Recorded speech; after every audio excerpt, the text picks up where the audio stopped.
We're now going to spend a few sessions talking about malicious traffic.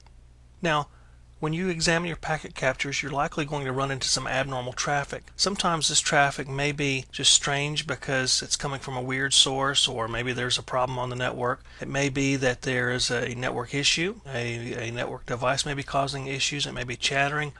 Your traffic levels may be just abnormally high. But sometimes this traffic is malicious. And how you would know malicious traffic or abnormal traffic from normal traffic is that you must know what your normal traffic looks like.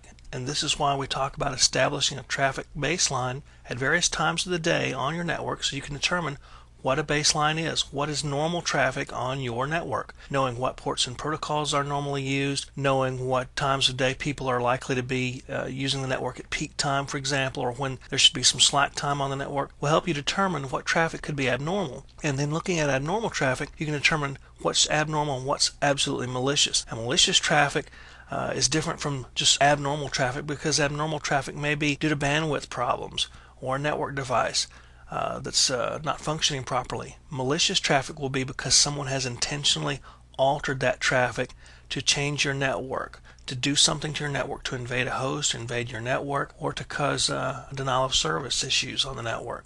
So you must know what the normal traffic looks like in order to weed out the malicious traffic. Now, we can categorize malicious traffic differently depending upon what the hacker wants to do on the network. Or in some case, it may not be a hacker. It may be a trusted insider who's decided to go bad and do things to your network because they have a grudge against you. Maybe they didn't get a raise they thought they were going to get, or maybe they're stealing data. So it could be an insider or an outsider. But the thing is, this traffic is designed to do different things. We have to look at it from that perspective. Now, traffic designed to infiltrate a network for the purposes of snooping or stealing data, stealing passwords or whatever, is probably likely to be a little bit stealthier than other malicious traffic. And it's probably going to be non-destructive. Remember that the goal of a hacker in this case is to not get caught, to not be detected. So they're going to design traffic that will not only evade intrusion detection systems, but it will also get past a firewall, and also it will look like normal traffic so that it will not tip off a network administrator to go looking at it a little bit more deeply than they might.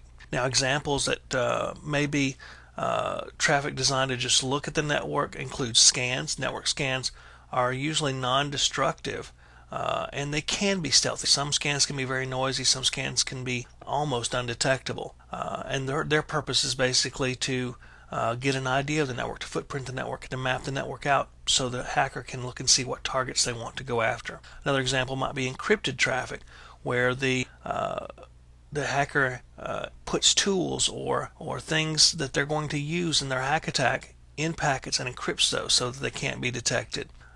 Hidden payloads, the same thing. They might put hidden payloads in there. Sometimes those can be destructive payloads, and sometimes they may want to put tools in there that they would use to sniff the network or to steal data. Now, a little bit more down the scale, traffic designed to carry a virus or other potentially long-term destructive payload might be disguised as valid traffic, and it might be hard to detect also, because the hacker in this case wants to not be detected immediately, but the payload may be something that's going to cause a denial of service or a destructive payload. And when we talk about destructive payloads, it could be a virus, but it also could be a stealth program. It could be a Trojan used to steal data or sniff passwords and so forth, maybe do keystroke logging. So they're not exactly in this stage trying to be really stealthy long term. They know that eventually your antivirus is going to pick up a virus or a Trojan or whatever, but they're designed to be as stealthy as they can initially. Now, a lot of this traffic is not sent to users on a targeted basis. It might be downloaded from the internet, so something you might download, a file or program, may actually contain the destructive payload or virus. It may not necessarily be a stream of network packets that do this.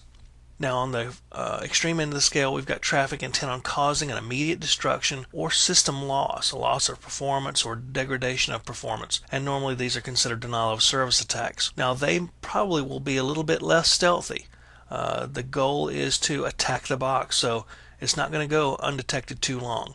They're going to be easier to detect. Most intrusion detection systems will detect denial of service attacks, some of the more common ones, and they are going to be more harmful. They may use a bunch of common techniques that are easy to spot, or they may use a combination of techniques that may be more difficult to spot.